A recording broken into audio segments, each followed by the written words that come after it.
Brad, huwag mong iwan yung bata ha.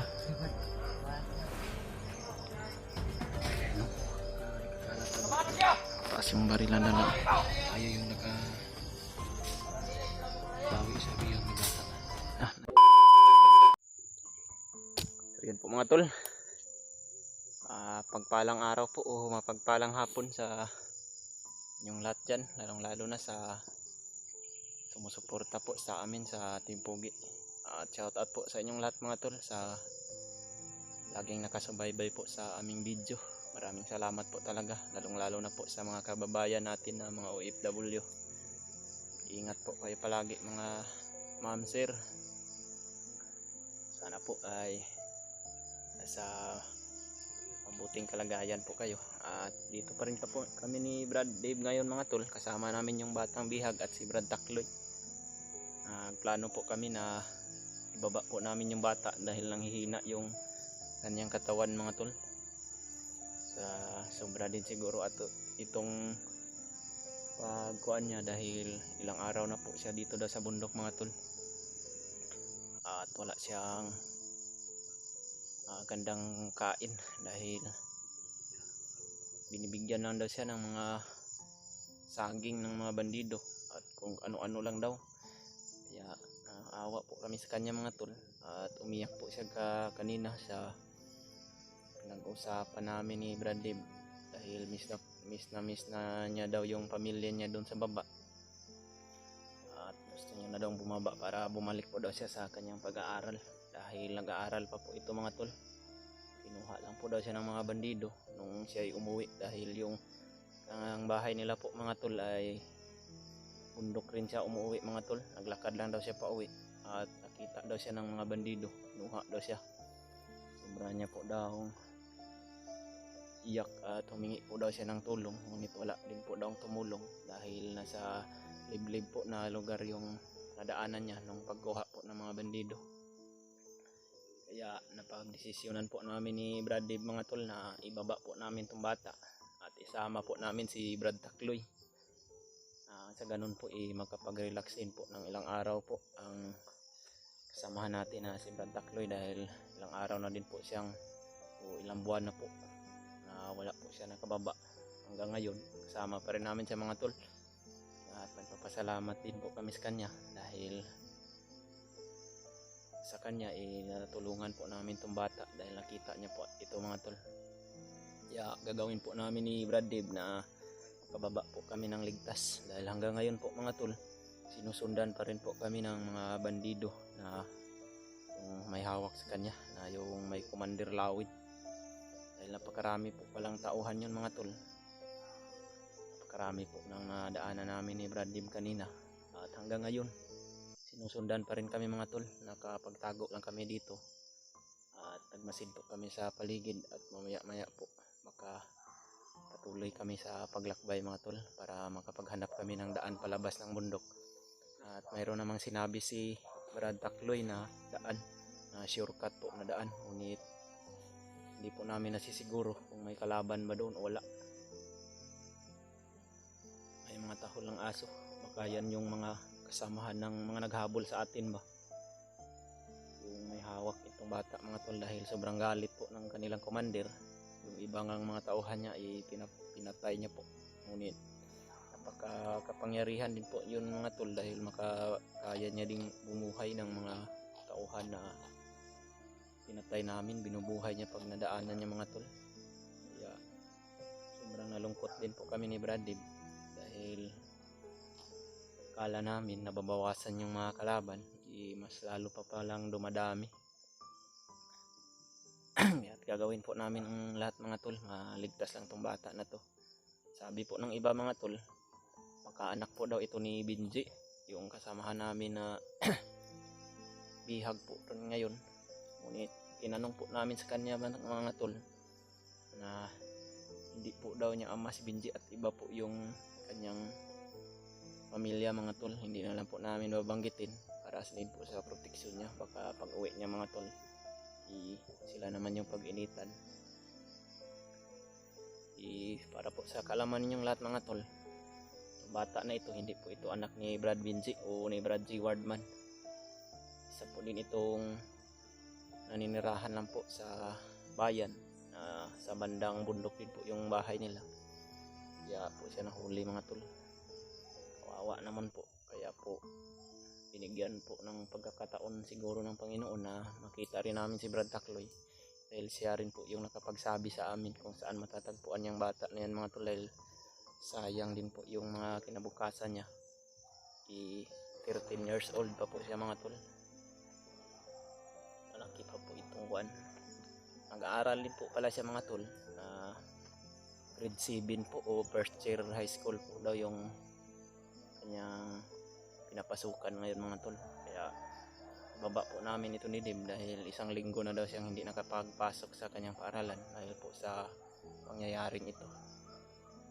Rinig po namin yung mga aso ngayon mga tol. Mga kasama po yan ng mga bandido na naghabol po sa amin. Gagawin po talaga namin ni Brad Dib lahat ng aming makakaya at ni Brad Takloy din mababa namin ng ligtas tong bata na to mga tol. Sa ganun po makita din po ng pamilya niya, baka nag-aalala na po yun lalo na ngayon ilang araw na hindi nakauwi mga tol. Kaya sana po ay maligtas po ito dahil hindi pa po namin masisiguro mga tol dahil malayo-layo pa po yung lalakarin namin. Ngunit pipilitin talaga namin na maglakad kahit gabi. Sa ganun po makita po namin yung daanan palabas ng bundok. Baka makita po kami ng kalsada mga tol. Yan po yung bata mga tol. At si Brad Takloy. Nanghihina po yung katawan ng bata ngayon mga tol dahil sa walang magandang kain din. Dahil kami rin po ay wala din po kaming pagkain ngayon. Dahil hindi po kami nakadaan ng tindahan. Makadaan lang sana kami. Makapabili sana kami dahil mayroon namin kaming kunting pira na dala. Ngunit maliit lang din itong bibili namin. Ngunit kinakailangan talaga na makakain itong bata mga tol, no? Dahil kakaawa rin po.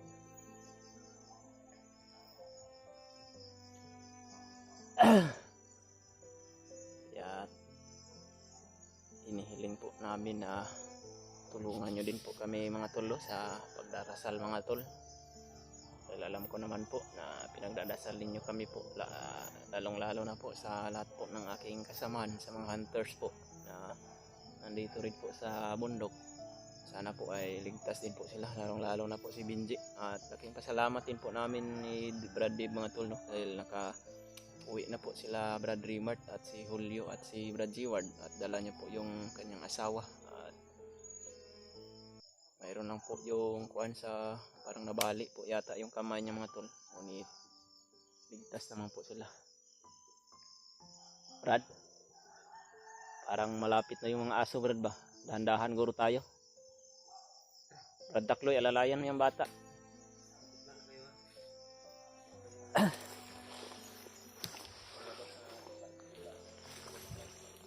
Mga tol, patuloy kami sa paglalakad namin mga tol.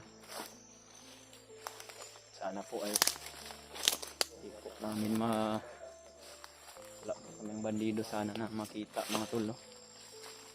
Para tuloy-tuloy po yung aming paglakbay pauwi po. Dahil kinakailangan po namin na ibaba ang bata mga tol.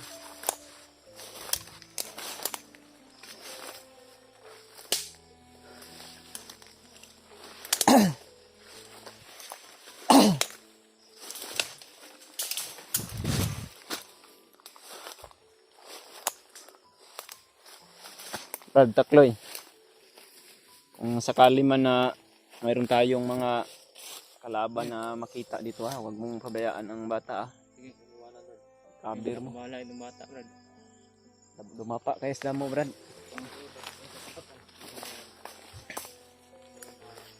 Kami nang bahala ni Brad Dib sa pakipaglaban sa kanila. Hindi po kami lalayo sa inyo. Malapit na pong dumilim yung paligid dito.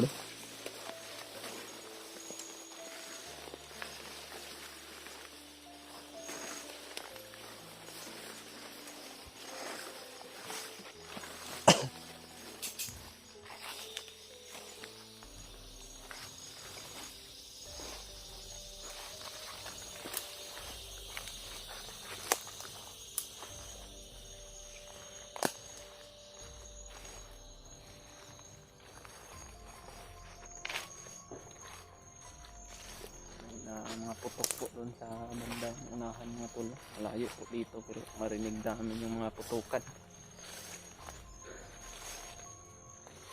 Mga kasamahan din po namin yan.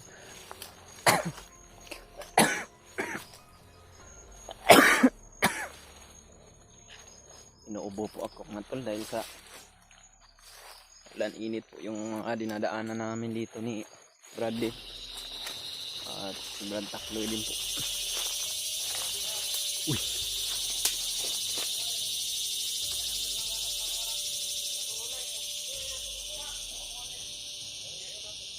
Dito pa rin sila po.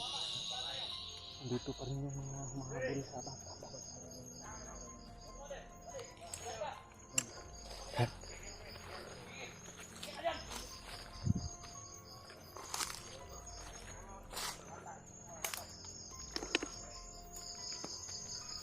Uli ka!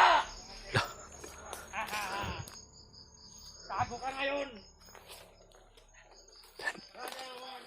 Patrasin mo sila, Brad.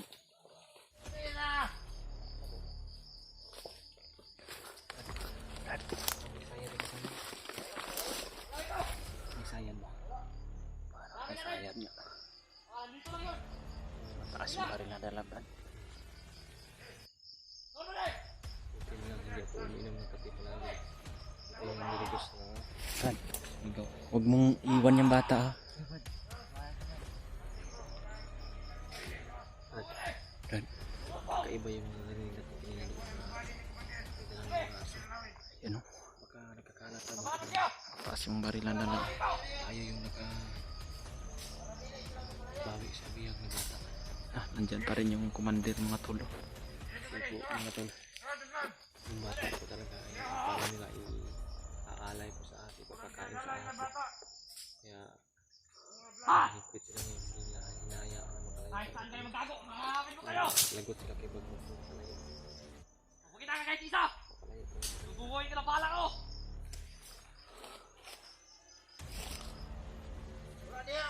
Atras tayo, Brad. Atras tayo. Atras. Ilipat tayo ng ibang daan. Brad, dito tayo. Oh. Huwag dyan dahil meron din dyan.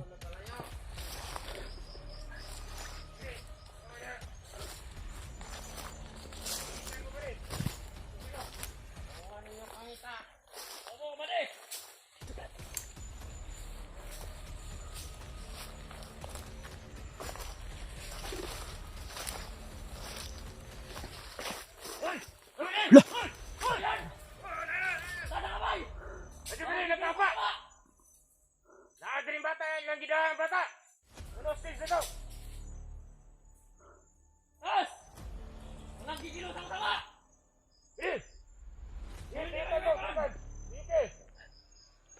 Manaw! Nandito! Nandito sa kapila! Muna kayo doon sa unahan. Huwag kayong lumayo masyado, ha. Dahil nakita na nila tayo.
Malayos, Commander.